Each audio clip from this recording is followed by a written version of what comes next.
Allah berkata dalam Al-Quran, apa yang menjadi dosa daripada orang itu, apa yang menjadi kesalahan orang itu ketika hidup di alam dunia, maka Allah berkata, fawailul lil musallin alladzina hum an salatihim.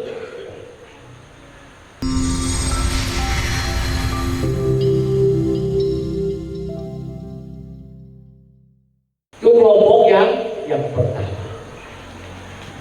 Jumlahnya berapa kelompok yang pertama tuh? Tak tahu, entah 1000 orang, entah 1 juta orang. Kelompok yang memiliki karakter yang sama dan dosa yang sama ketika hidup di alam dunia.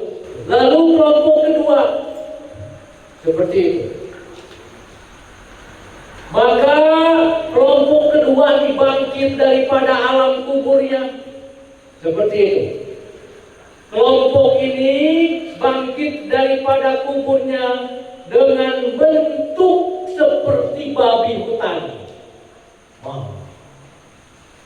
Kira-kira akhlak awal bukan kayak begitu, iya kan? Seperti itu. Apa-apa? Ini biar hujan sampai subuh, biar siap kita mengaji sampai subuh, iya kan? Nanti kalau seandainya ini tak siap 12 lah, 12 wajar. Kalau malam Kamis depan terkadang ya lupa, tak terbahas lagi sebagiannya.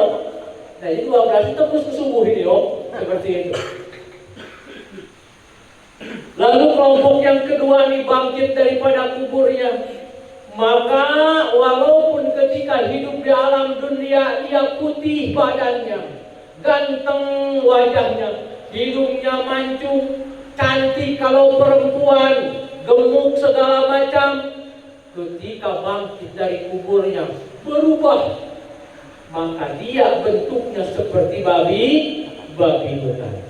Lalu Allah berkata dalam Al-Quran, apa yang menjadi dosa daripada orang itu, apa yang menjadi kesalahan orang itu ketika hidup di alam dunia, maka Allah berkata, fawailul lil musallin alladzina hum an salatihim, mereka yang lalai di dalam sholat. Seperti itu. Makna lalai ada 3 makna. Makna fikih 2 makna, makna hakikat 1 makna. 2 makna menurut pandangan fikih lalai, 1 lalai di dalam waktunya, mengakhir-akhirkan sholat.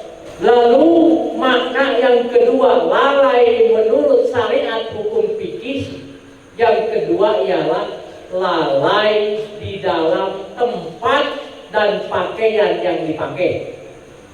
Tak tahu celana awak itu terkena air kuncing, awak tak sadar ke situ. Makanya orang-orang tua kita yang apik zaman bahula kemana-mana bawa sarung. Kalau mau sholat singgah di masjid, dibuka celananya pakai sarung. Nah, begitu Pak Lijah, yuk. Bawa sarung besok yuk kemana-mana. Tas itu bukan buku saja dalamnya, tas itu bukan handphone saja dalamnya, masukkan juga ke tas itu sarung. Jadi dimanapun waktu sholat tiba, awak bisa singgah ke masjid. Terkadang apalagi sekarang musim hujan, terciprat ban kereta celana awak lalu awak sholat, maka najis hukumnya itu celanaku. Seperti itu. Itu kata lalai yang kedua dalam hukum fikih. Lalu 1 makna lalai di dalam hukum hakikat. Apa makna 1 di dalam hukum hakikat? Makna lalai di dalam sholat itu qalbu yang tidak ingat kepada Allah ketika sholat itu. Ingatnya kemana? Karena yang menang di gangguan awak, proyek lah pula, ayo kan proyek aja dalam hatinya, ayo kan. Contoh, ini contoh. Tapi lalu yang ingat kepada siapa? Kepada makhluk. Seperti itu. Hati itu bukan kepada Allah. Nah itu lalai di dalam hakikat.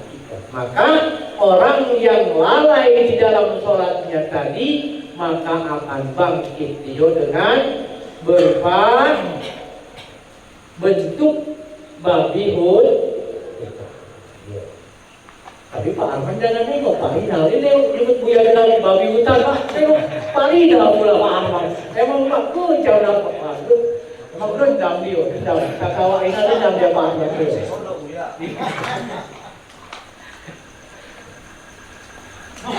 lalu datanglah kelompok yang ketiga.